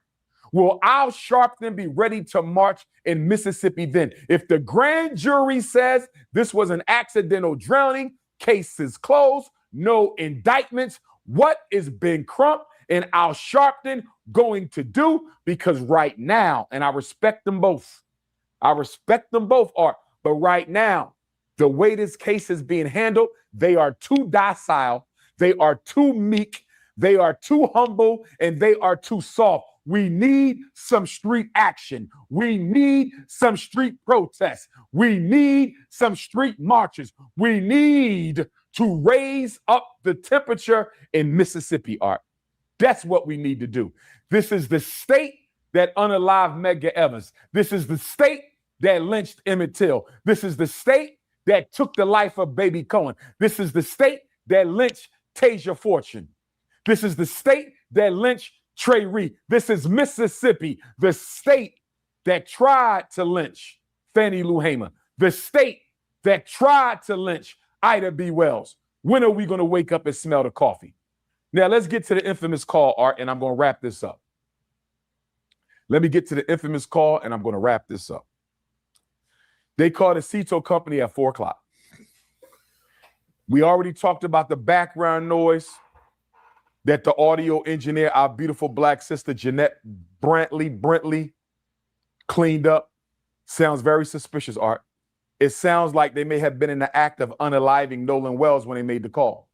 It sounds like they may have been in the act of unaliving Nolan Wells when they made the call, Art. Allegedly. And guess what, Art? That would make perfect sense. You want to know why? Because the call was bogus. Nothing was wrong with that shit. This is my allegations. This is my belief and my allegations, and I'm standing on it. Nothing was wrong with the boat, Art, and I'm going to explain to you how we know this. Nothing was wrong with that boat. They made that call because they needed an alibi, Art. They needed an alibi. So if Nolan Wells, when Nolan's body was found, Art, if they were able to determine the time of death, when Nolan's body was found, and if they were able to determine the time of death, they say, wait a minute.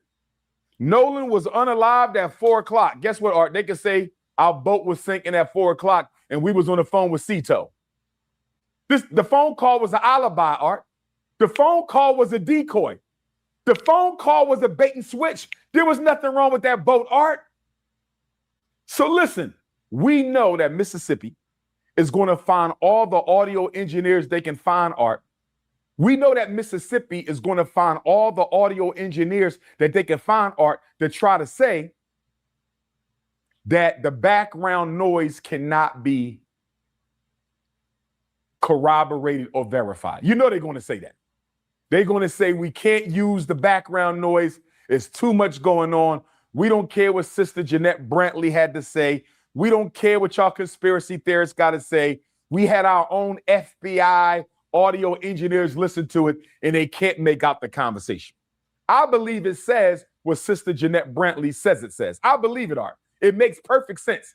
They called at the time that they were unaliving him to have an alibi and an excuse. But guess what, Art? Even if they throw out the background noise, I believe we still have probable cause to arrest all 30 of those white kids. And I'm going to tell you why, Art. Let's listen to the conversation, Art. Let's listen to the conversation. He calls the operator on Cito. The operator says, how can I help you? And I'm paraphrasing. He says, our boat is sinking and we need a tow. She says, how much water are you in? He says, we're in 17 feet of water. No. We in 31 feet of water. Art, there's a big difference between 17 and 31. There's a big difference between 17 and 31. Why don't you know if you are in roughly 17 feet of water? And why don't you know if you are in roughly 31 feet of water? You are on the boat all the time. This is what they do, Art. They boat all the time. They go to Horn Island all the time. Why don't you know if you're in 17 foot of water or 31 foot of water? 31 foot of water. But Art, it gets better than this, Art. It gets better. The Cito operator, Art, says, do you want me to call the Coast Guard? Do you want me to call the Coast Guard? Guess what he said? We don't need the Coast Guard. Art, if your boat is sinking, do you care who comes to rescue you? If your boat is sinking, if I'm sinking in 31 feet of water, you can call the Coast Guard, you can call the aliens, you can call the Snow Bunny boat, you can call whoever you want to call if my boat is sinking. He told the operator, we don't need the Coast Guard. Who does that, Art? Who says we don't need the Coast Guard if we sinking? So she says, okay. She says, how many adults are on the boat? Pay attention to this, Art. We caught him in another lie. Listen to this. She says, how many adults are on the boat? He said, quote, there are no adults on the boat. He lied, Art. Second lie. First lie, he said, Nolan said, I'm staying behind to hang out with Katie. Y'all can leave me. Katie said Nolan told her, I'm headed back to the boat because my friend's about to leave. That was lie number one. That was lie number one. You lied and said Nolan said he was going to stay behind with Katie. That was a lie. Lie number two, the Cito operator asked you, how many adults are on the boat? He said there are no adults on the boat, Art. Why did he lie? Why did he lie? She said, how many people on the boat? He said, everybody on the boat is under 21. Art, she said, that was not my question. Art, she begged him to tell her how many people are on the boat. She said, that's not my question. How many people are on the boat? She said, is anybody breathing on the boat? He said, a lot of people breathing on the boat. She said, is there anybody living on the boat? He said, yes, people are alive on the boat. Art, I would like to investigate her. She didn't do no crime. I want to know what made that operator say, is anybody breathing on the boat? What made her say, is anybody alive on the boat, Art? What did she hear in the background? What did that operator hear in the background to make her ask him, is anybody breathing on the boat? That don't sound like a regular question. And then she said, is anybody living on the boat? It's almost like she could feel something was going on. I would love to know if those were standard questions, Art. I would love to know if those were standard questions or if she had a hunch that something fishy was going on. Now, check this out, Art. She asked him a third or fourth time. He would not answer the question, Art. He would not answer the question. How many people are on the boat? Guess what he said, Art? Like 7. Like 7. Art, the boat only holds 8. They went out there that morning with 8. 7 Caucasians and Nolan. 7 Caucasians and Nolan. Art, they left with 7, right? When she said how many people on the boat, Art, why did he say like 7? Why didn't he say 7? It's only 7 people. Why couldn't he say 7? Why did he say like 7? You know why he said like 7, Art? Because he didn't know if Nolan was still alive or not. He didn't know if Nolan was still alive or not. So let me say like 7 in case he survives. Because Art, if you call me up and say, Dr. Umar, how many people at the basketball game? I can't count them all, Art. I'm going to say like 100. It's like 100. Because I don't know. It could be a little less than 100. It could be a little more than 100. I'm going to say it's like 100. But Art, if it's only 7 people on the boat, I don't need to say like 7. I could just say 7. He didn't want to give her a direct answer. Why didn't he want to give her a direct answer, Art? Because he knows it should have been 8 people on that boat. He knows it should have been 8 people on that boat. So he said like 7 because he didn't want to say 7 so nobody can ask him where the hell was Nolan. Nolan's life was taken between 3:30 and 4:30, and they know exactly how and who. They know exactly how and who, Art. And they took the phone and the keys to get rid of any evidence. They took the phone and the keys to get rid of any evidence. And if Sister Christine and Sister Tashima didn't go to that girl's house to get that phone, they would have discarded it, Art.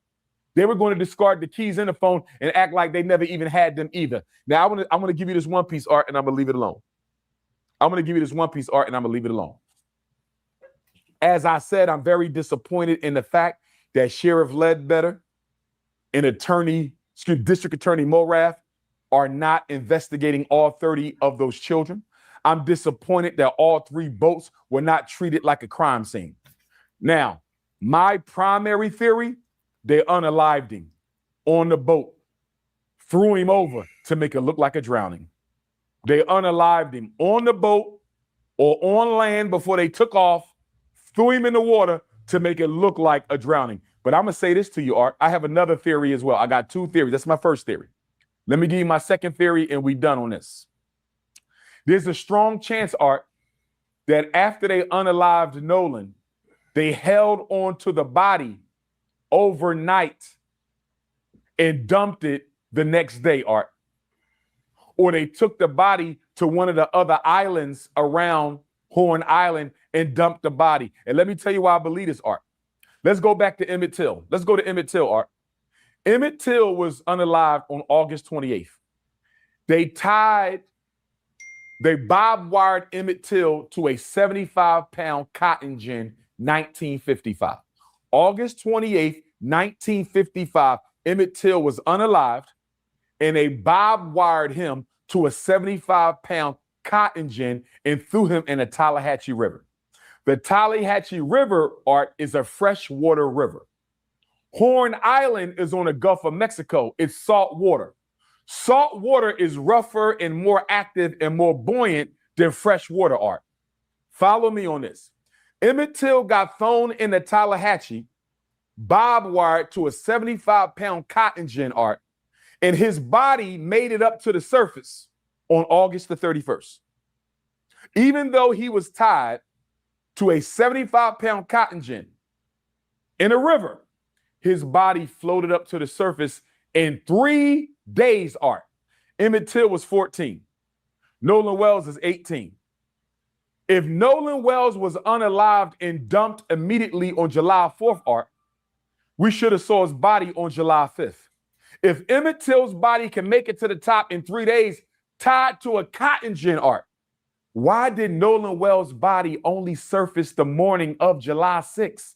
I think there is a strong possibility they held onto his body art because they were afraid that if they dumped it immediately, it would surface too soon.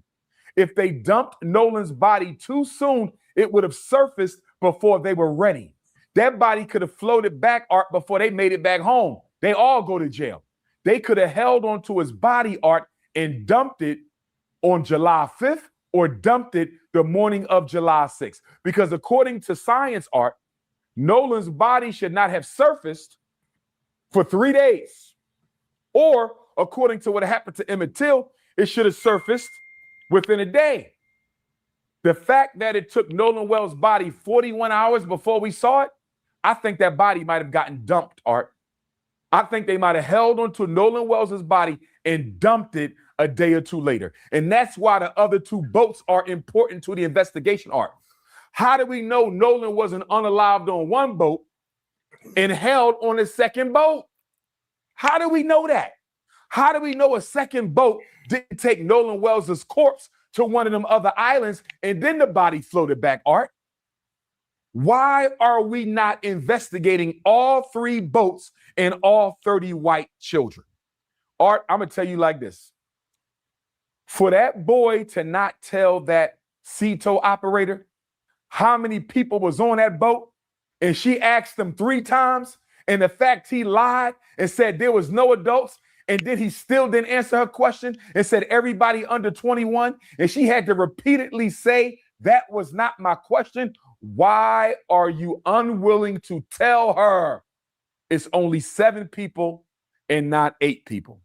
Last thing I'm going to say, Art, shout out to Tyler Perry, Terrell Owens, Colin Kaepernick for helping to pay for the funerals, autopsy, as well as reward money for information leading to an arrest. But guess what, Art? That reward money needs to be more than $175,000. Mississippi is the poorest state in America. 1 in 4 people live in poverty. We need that reward money, Art, to go up to $1 million.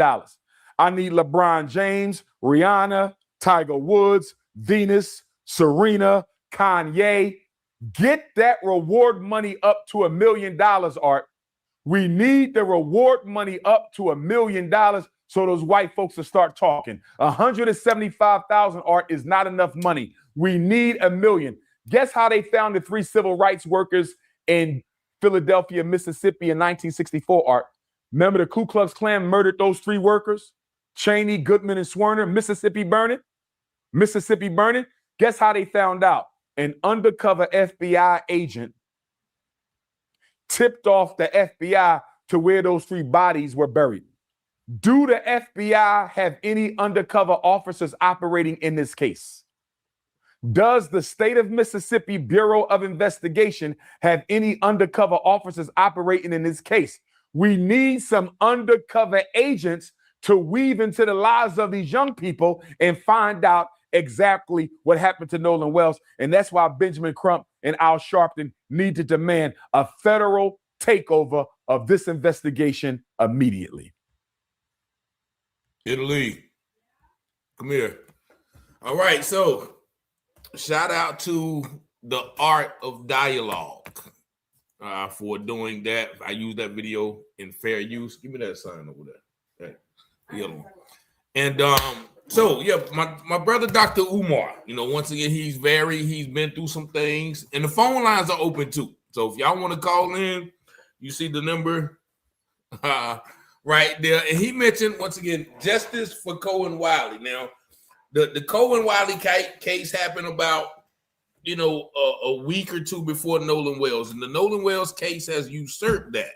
But we cannot forget about the baby, the 1-year-old baby that was shot by the police right down there in Senatobia. We went down there, and because the Nolan Wells case is so polarizing, we forget that a 1-year-old baby was shot by a police officer. So it's Mississippi, and once again, we got the young lady who was just found hanged. They, from my understanding, they're trying to parade around this black man as a person of interest. Once again, I don't know, but I heard somebody else from Mississippi say, yeah, a lot of time it be black people hanging them. Now, I don't know why we would do that to each other, knowing, I don't know any black person who knows how to hang a noose. But we can't forget about Cohen because I think that is worse than the Nolan Wells case. But the reason why the Nolan Wells case is so polarizing is because nobody knows, quote unquote, what happened.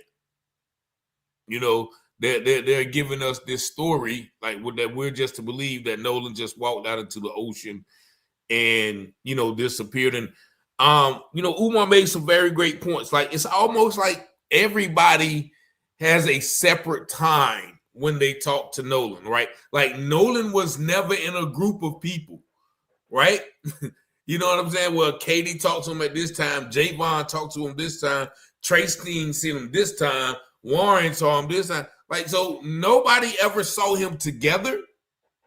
That's very strange. That's one of the strange. Nobody ever had a conversation.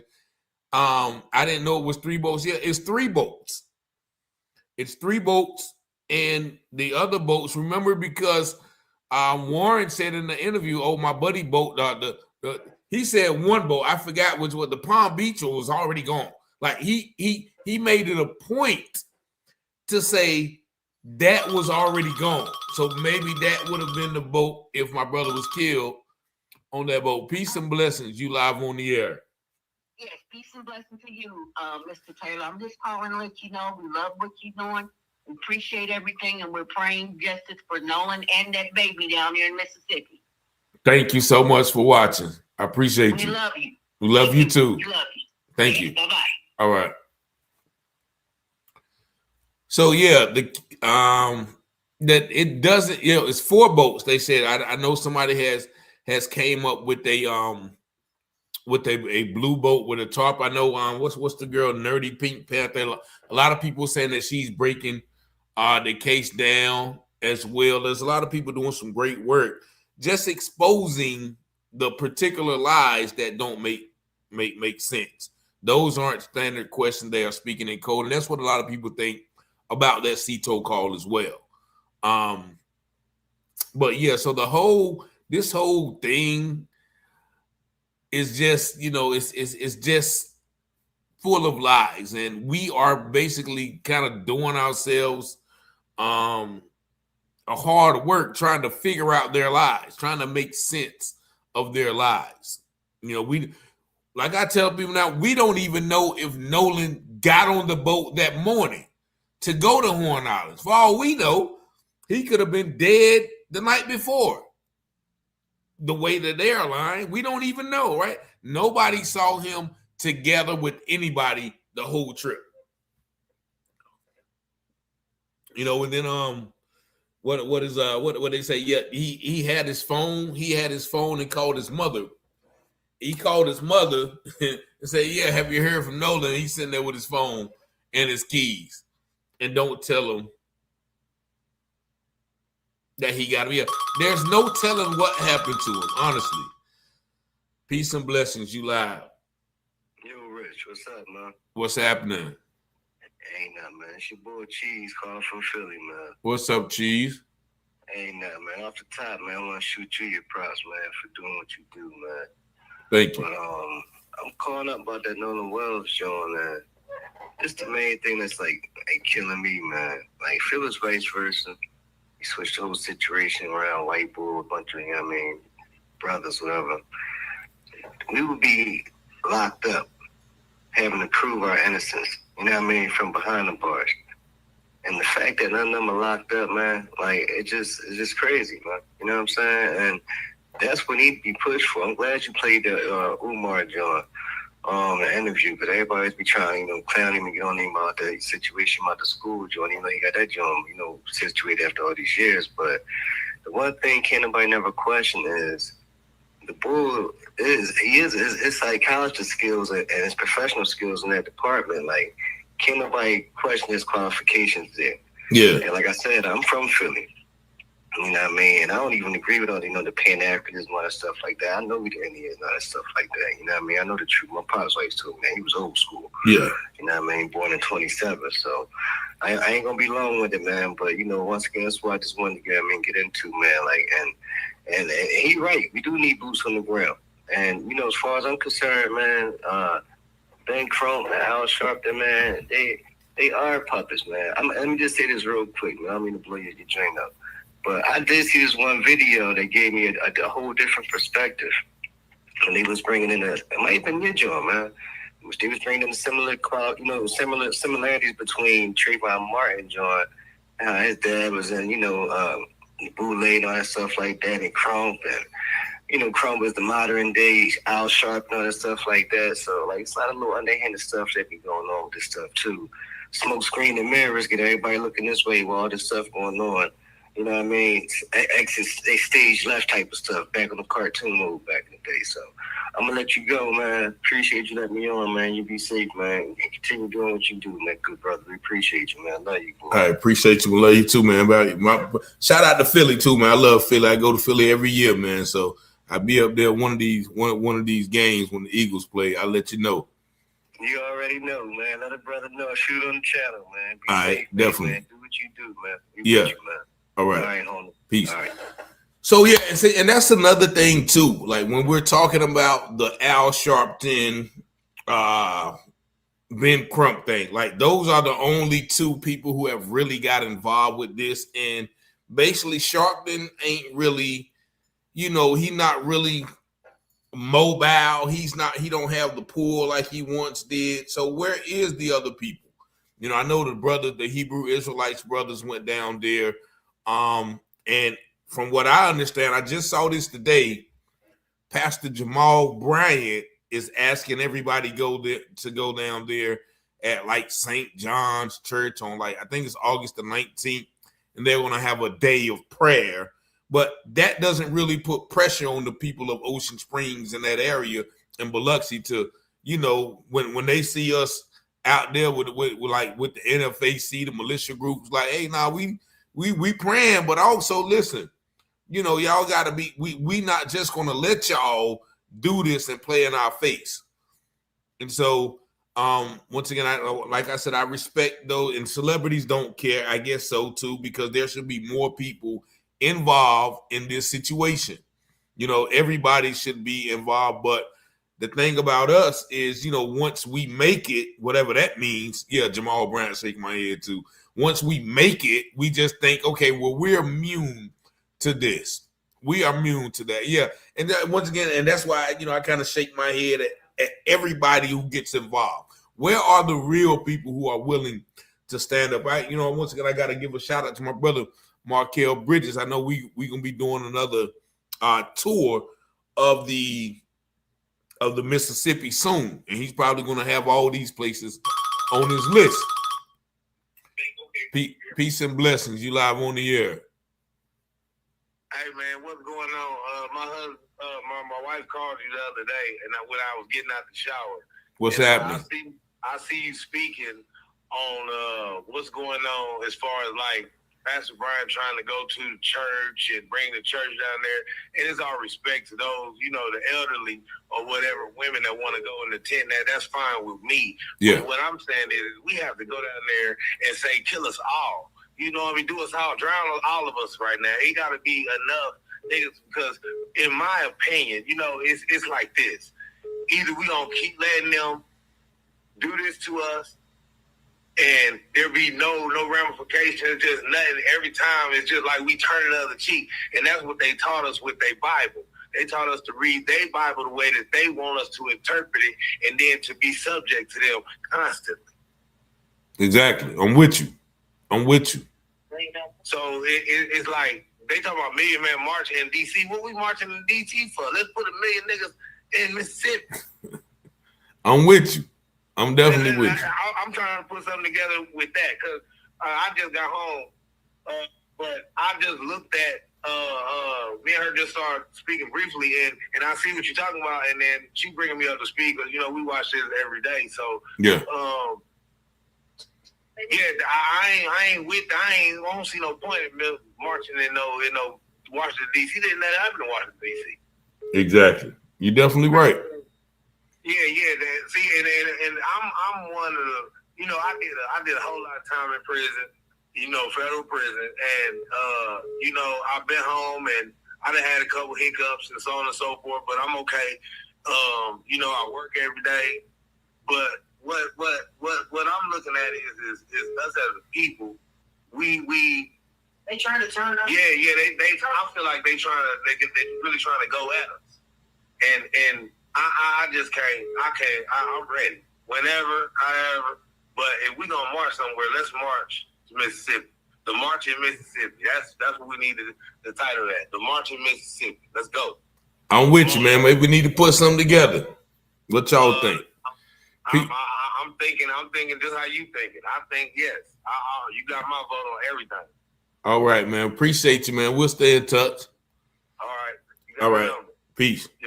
Yep. Peace. All right. So yeah, that's the thing too, man. It was a general who said, if you give me a 1,000 soldiers who are not afraid to die or who are willing to die, I'll defeat 10,000 soldiers who are not afraid to kill or are ready to kill. That makes sense. So I feel the brother on, going down there with the mindset of, listen, peace and blessings. You live on the air. Nice. First, I want to say, Taylor House, man, I appreciate all the work you're doing, brother. And it's nice to know that someone's out here taking it serious, this matter serious, because it's gotten out of hand.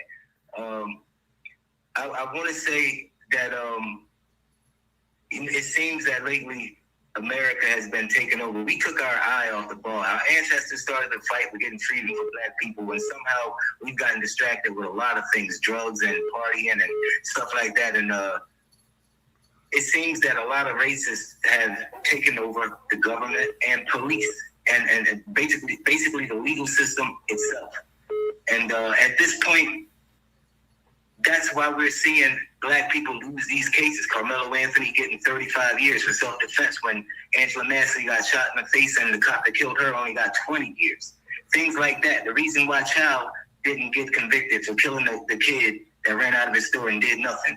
And things like that is happening because racists have taken over the legal system completely.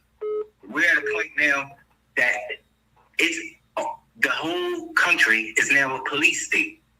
And we have no power as Black people. We have no value, they see it.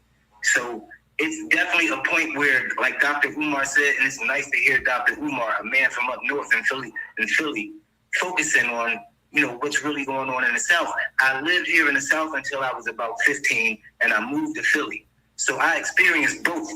The feeling here in the South right now is nothing. The people in the North, the YNs in the North have no idea what it's like to live in the South and get the stares and get the cool treatment that we get at times from, some of these pink-skinned, people here. You know what I mean? So there's a lot going on. It's nice to hear Dr. Umar on top of it, but he really touched a good point. It's time to put boots on the ground and time to show, that we are here and we are going to stand on this because it's getting out of hand. With that being said, I'll just leave it at that, bro. There's a lot more I'd like to say, but I appreciate you, man. Thanks for focusing on the issue, and I'm on board 100%. I watch all of your videos. I'm here for it. You know what I mean? I got my own channels called Philly Boy Entertainment, and I'm posting things, and I'm staying on top of it myself. And hey, we're going to see what it do, man. I'm here for it. All right, keep me in the loop, man. Peace, blessing. Let me take this other call. Yes, sir. All right. Peace and blessings. You live on the air. Yeah, I wanted to say something. Yeah, you have to turn your TV down so I can hear you. Have not just been started.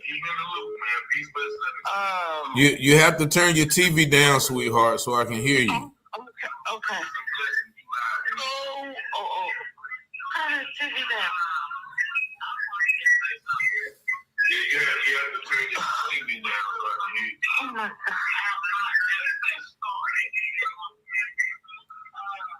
You have to turn. I'm turning it down. I'm trying to. Okay. My mama was ran over in 1969 by some white men. They broke every body in her bone. If it wasn't for her keeping me, my auntie keeping me, I would have been dead. She was carrying me from Greenville, Mississippi, trying to make it to Memphis, Tennessee. And my auntie kept me, and some white boys were chasing her, and they ran her down and broke every bone in her body. And a man found her in some bushes. They brought her up here to Memphis to John Gaston. My mama laid in the hospital for so long. This stuff been going on. It's still going on. We still suffering. They talking about Mississippi. What about Memphis? What are we suffering through?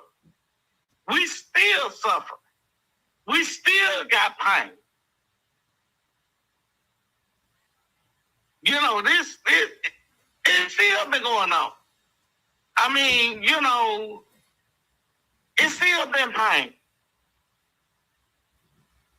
It still hurt. I mean, you know, it ain't gonna never stop. Even when we go on our jobs, even when we buy our houses, even when whatever we do, they tell us, and this is it. It don't matter. It's a period.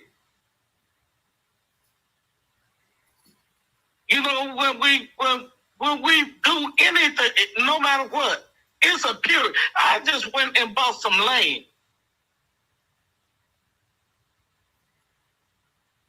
And it's a period. It's either you accept this, it's a period.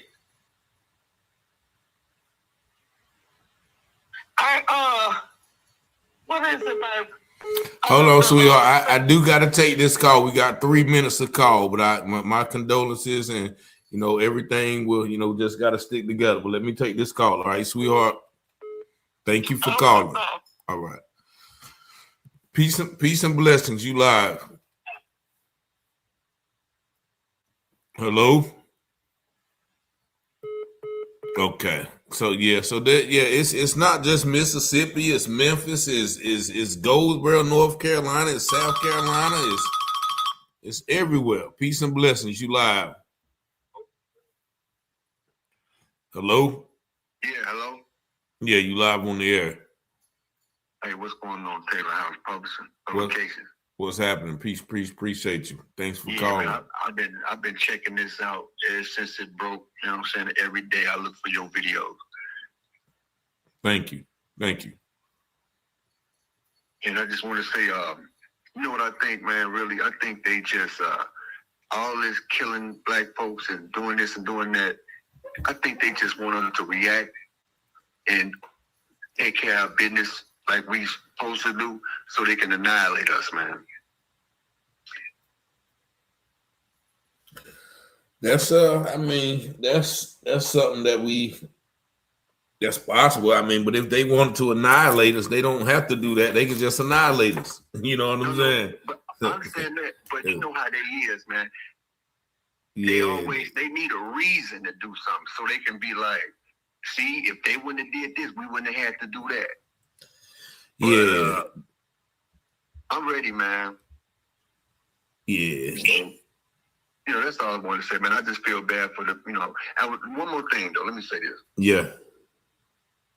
And there's another thing, man. I see that we do have power, but these white people showing us that we don't have no kind of power. If you can kill a black person and put it on TV, YouTube, Instagram, all that, and just play in our faces with it. And then at the same time, they just hung the girl the other day. It's just too much, man. They just showing us what y'all gonna do about it. That's what I see. Mm-hmm. Yeah, I feel the same way. And you know, a lot of it is, you know, what are we going? I mean, and I used to hate when people say this. Well, you know, y'all kill each other every day, right? Which is true, right? So this should be a wake up call to us to be like, okay, well, we got a outside enemy that's way greater than this enemy, and so you know, hopefully, you know, these situations will wake us up and be like, yeah, man, we gotta stop fighting over these little blocks or, you know, this little $100 or. But I appreciate. Let me take this call, my brother. Okay, man, take it easy. All right. Peace and blessings. You live. Greetings. Peace and blessings. Greetings. You live on that, Brother Taylor? Yes, ma'am. Reach your live. This is Sister Nikili Cedro. How are you today? I'm wonderful. How you doing? I'm good. Maybe I'm looking at it because I don't know if I'm in real time now with the television. I had to mute it, so I wanted to make sure. But I just wanted to call in because I look at your commentary all the time, and you do a wonderful job. I wanted to say thank you. But as the scripture tells us that we should know those that labor among us. And I'm not religious, but I am spiritual. I'm filled with the Holy Spirit of Christ, baptized in Jesus Christ's name, and I do follow the Holy Scriptures. And I hear you know, a lot of people coming on your show. One guy just left off there saying how talking about the Bible, whatever the case may be. But I'm someone who is a Black African-American woman and do testify and know that those scriptures are real. And one thing I wanted to say, I wanted to give you thanks, first of all, for having this on your platform, because I'm going to talk really briefly about my thoughts about the Nolan Wells case. I want people to really understand, as the scripture teaches us, and I love how you always quote the scriptures, because that's what our life should be governed by, the holy word of God, is we don't wrestle against principality. You know, we don't wrestle against flesh and blood. The word of God teaches, but what? Principalities, their wickedness, and what high places. The things we see that's happening in Mississippi, that has been happening from generation to generation, and it gets worse and worse as time goes on, is principalities and high places. And yes, we could agree that racism exists. Guess what? I'm a Black African-American woman. I have racism in my own family. Black people don't like because somebody light-skinned or red, or dark-skinned, or whatever the case may be. So I see racism on both sides. And I want to be very clear on this. We have to start looking at the spirit that's within men. When they don't have the spirit of Christ active and alive operating in them, this is what drives them, because a lot of times they on demon time. They doing things of this satanic world. They doing all this killing, whether you Black or white, because they don't have the right spirit operating in them. And yes, we should pay attention, because the law is for the lawless. That's the word of God. So we should be taking these things to the Lord when they doing killings and they doing a lot of things that they should not be doing, and sabotaging and setting people up. I believe wholeheartedly that Nolan Wells was murdered. Don't get it twisted. I really believe that they have studied this boy. He was their target from even in junior high school, probably from elementary school. I believe he was a target for them, because I have knowledge of higher understandings of things. But needless to say, at the end of the day, they target.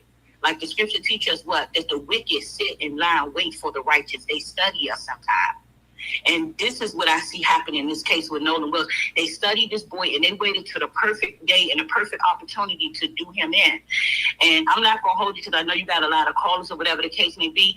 But I wanted to tell you this, Brother Taylor. Just look at really what happened. One thing I wanted to say, and there's so much controversy about Wyatt, Warren, whatever the case may be, all these. I feel like all of them, either they was a part of it or they know what happened, and because they are in occultic situations, they probably want to turn a blind eye, and that's it, because they're raised to do that type of stuff, especially when their families are in certain type of different cultures and stuff. But at the end of the day, we got to look at the common denominator. What happened that day, which was the 250th Independence Day of the United States of America? He had already been going out to Horn Island with his friends before. what happened different that day? What happened is the atmosphere changed for him. Other people came in, they got involved in a situation where you had Bart and different people there saying they came down, they had known from high school and all that. Nolan then went out there with them and came back, and he got back safe. Why on this particular day is what I'm asking people to think about. Did he go out on this particular day and he did not come back safe because the atmosphere had changed for him? And at the end of the day, people do have to, I believe, I never in my life did a protest or did a march. Because sometimes I feel like it's be too much going on. But in this case for Nolan, I will go out there, whether it's in Mississippi, D.C., I don't care where it is.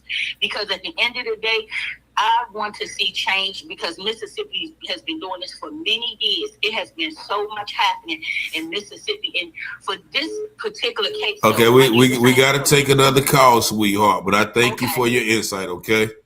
All right, be blessed. All right, you too. Peace and blessings, you live.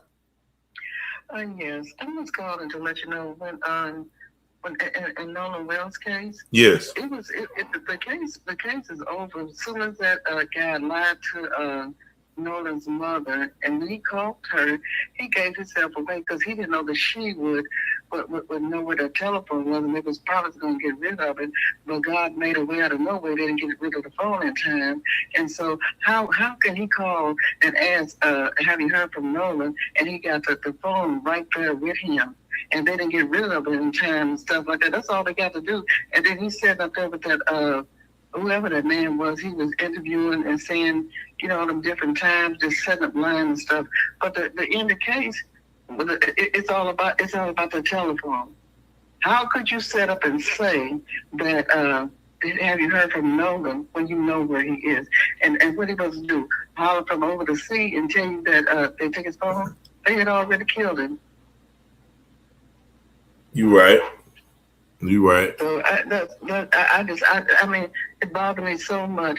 They gave themselves away. When he called and asked her, have you heard from Nolan? And had the phone right there. But he didn't think that she could find. But see, God can do anything but fail. Amen. So thank you so much. All right, thank you. Thank you for calling. But yeah, so we gotta we got to look at this thing in totality, spiritually, physically. We still got to do some things here on earth. We just can't be like, okay, what God come save us now. He gave us. What's the story about? The people was on the top of the roof and they was praying that they was flooding out. They was praying, God come save us. Then so a boat came by and asked them to get on. It was like, nah, we waiting on God. And then the helicopter came by and it says, yo, get on the helicopter. Nah, we waiting on God. So then the water done finally drowned them out. They get to heaven. They was like, God, we was praying on you to save us. God said, look, I sent you a helicopter and a boat. You know what I'm saying? So it's that type of deal where, God has given us power on earth. Like my brother said, we don't know how much power we got, but we also got to use, the resources we got, and realize, we got some people, we got some things on earth. Come on, call in. Peace and blessings. You live on the air. I just had I'm calling from Oklahoma. I just had to ask a couple of questions, like, where's the girls that was on the boat? And it's like, those are kids. All they got to do is play them against each other. They gonna sing like birds. It's the adults that's hiding it. Yeah. They know something, they did something, and adults is the ones that we need to be going after. Exactly. That's all I have to say. Thank you so much. Thank you for letting me call in. All right. First time I ever been on live. Appreciate you. Thank you so much. Thank you for your support. Bye-bye. All right. Yeah, that's the thing. The adults are the ones who are controlling this whole story. Like, those adults are sitting back, making sure that this is what you say. This is what, protecting certain kids, just like the girls on the boat, just like the little brother. Now, who was the little brother who was supposed to have been getting in the fight that Warren said, right? I got a video of that fight, and I actually played it, and the little brother, or the boy who got the bloody nose looks like just like little Warren's brother, in his family picture. So nobody's talking about that. Nobody's really focusing on the boat where Nolan Wells was bending down on the Mac Daddy or something. Like nobody's looking into who owns the Mac Daddy? Who was the people on the boat? What time was this? So they're giving us a lot of little snippets and tidbits of information, but there's no context with those pictures and stuff like that. So this is Mississippi. So, what are we going to I hate to say this, but I don't think they're going to arrest anyone. And unfortunately, I am kind of leaning towards that because, like I said, it's been a month and nobody knows nothing. We don't know nothing. The family don't know nothing. Just like, the brother said, they are keeping this thing close to their chest, and they're feeding us a little bit here and there to, to keep us, oh, wow, this came out. We're proving everything about the case that is faulty, but when they have the evidence and they're going to say, well, nah, that, no, that's not true. Just like the like the tape, right? The tape with the Cito call, right? They're going to prove it that we've already proved it. They're going to say, well, no, that's not true. That's not what they saying on that. So, so we're gonna definitely. I appreciate y'all, man, for it. This is something that I've never done. Play a whole interview without really stopping it. So shout out to once again on the Art of Dialogue. Okay, we got somebody calling in before we click off. Peace and blessings. You live on the air. Hello, yes. Yeah, the only thing I want to say, I'm gonna be quick about it. We gotta stop. We gotta realize our own power. Like, we have to stop putting this negativity out there. Like, I feel like they are gonna bring charges up against them. We just gotta bide our time because there's just too much evidence against them for them not to bring up any charges. It would be detrimental to them if they don't do that because God has a hand in everything. So we gotta start praising God and letting and speaking Him out and putting Him over all of these cases that's going on, all of these hangings, all of these murders that they're doing. God, we gotta put Him in that. We gotta bring Him to the forefront in all of this because these people they're not gonna win. They're not gonna win. It might look like they're winning right now, but in the end, they're not going to win. They're going to lose. And that's all I got to say. Thank you. Thank you so much. And I agree with that too, wholeheartedly. Peace and blessings. Peace. All right. So yeah, that's that once I just look at history, like what history has shown me within these past few years of, things happening like this. So I definitely appreciate that different perspective. Peace and blessings. You live. Appreciate you. Check out YouTube, 1933 World's Fair. You'll see reenactment of sacrifice by Priest of Baal, the sacrifice of Baal. You'll recognize that role, the same ceremonial role they use to sacrifice us here. So they going to their God sacrificing us.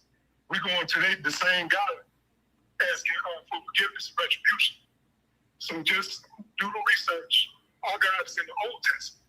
That New Testament, that God is not in the Old Testament. Our God don't speak in the New Testament. So do the research, and you got the time, check out their videos on YouTube. You said 1933? Yeah, 1933 World's Fair. World what? Because you kind of, the world what? I can't understand what you're saying. World's Fair. World's Fair. Yeah, it's on YouTube. World's Fair, like the fair you go to? Yeah. 19. They do a reenactment. It's an old video, a reenactment of a sacrifice to Baal. You'll recognize that same ceremonial role that the priest of Baal is wearing. The same when they erect an altar to that God and sacrifice our ancestors. The Baal still to this day. Well, it's a lot of videos. I don't know which one you're talking about. A lot of them. So you just send a text to me, my brother, because if you can text it to me, I can check it out. All right. Appreciate the work you're doing. Appreciate you, my guy.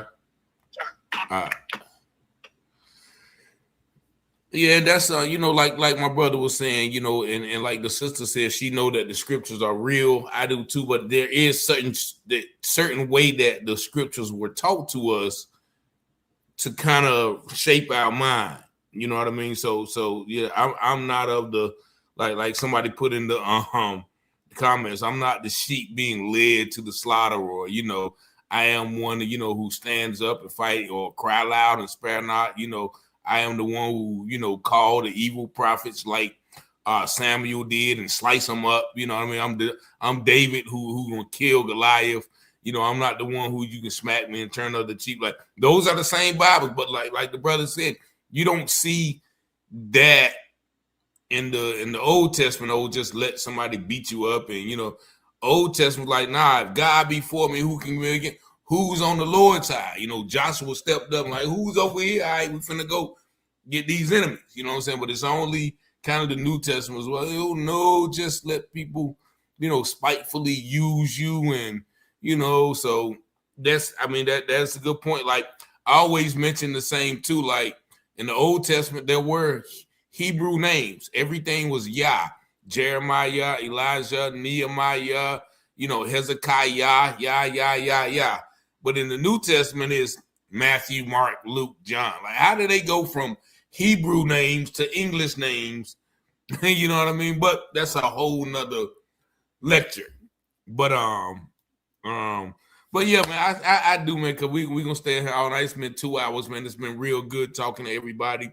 I thank everybody for all the information, all the calls, all the texts, all the comments that you guys are doing. And I really appreciate y'all engaging with the channel. So, you know, we're going to keep focusing on this case and a whole lot of other cases and, you know, try to bring truth, try to speak truth to power, try to expose, you know, those things that, you know, they do in darkness. So, I thank y'all once again for tuning in. Y'all have a great night. Y'all be sure to check out some of the shows on the channel tomorrow. Make sure y'all share them. If you haven't subscribed, please do. Peace and blessings to everyone on this channel, and y'all make sure y'all check out the song on the way out. Shout out to my brother Steve Penn for putting down the song that everybody loves so much. So y'all make sure y'all check it out on the way out, and here it goes. Scripture says all things that are hidden shall be revealed, and those things done in secret shall be exposed on the mountaintop. Let's go, Rich. You watching Telehouse Publishing, breaking news coverage. Give you the truth before fake news throw mud in it. Before the jury decide and the judge discover it, you should tune in to Telehouse Publishing. Telehouse Publishing, breaking news coverage. The propaganda grammar, don't believe none of it. Before the jury decide and the judge discover it, you should tune in to Telehouse Publishing. Who keep the people informed? Stories abroad from literary work, where the narrative's wrong, the research is always on point, the commentary is hard. It's Rich Teller raising the bar. Follow along. Shout out to FBA, still FTP. Big up NFAC and all my black families. There's 3 sides to all stories. Which one you gon' believe? We run down on the false prophets when they come to deceive. 100% urban world news, current events. We don't like them lies. Media is biased. We got God beside us. Ladies and gents is power. If you don't know by now, look around. We the darkest hours. Cops squeezing hammers cause they don't understand us. We stop and freeze with our hands and kill us off like cancer. Don't speculate before the facts on the case. Telehouse set them straight. My brother Rich investigates. You watching Telehouse Publishing, breaking news coverage. Give you the truth before fake news throw mud in it. Before the jury decide and the judge discover it, you should tune in to Telehouse Publishing. Telehouse Publishing, breaking news coverage. The propaganda grammar, don't believe none of it. Before the jury decide and the judge discover it, you should tune in to Telehouse Publishing. Negroes have listened to the trickery and the lies and the false promises of the white man now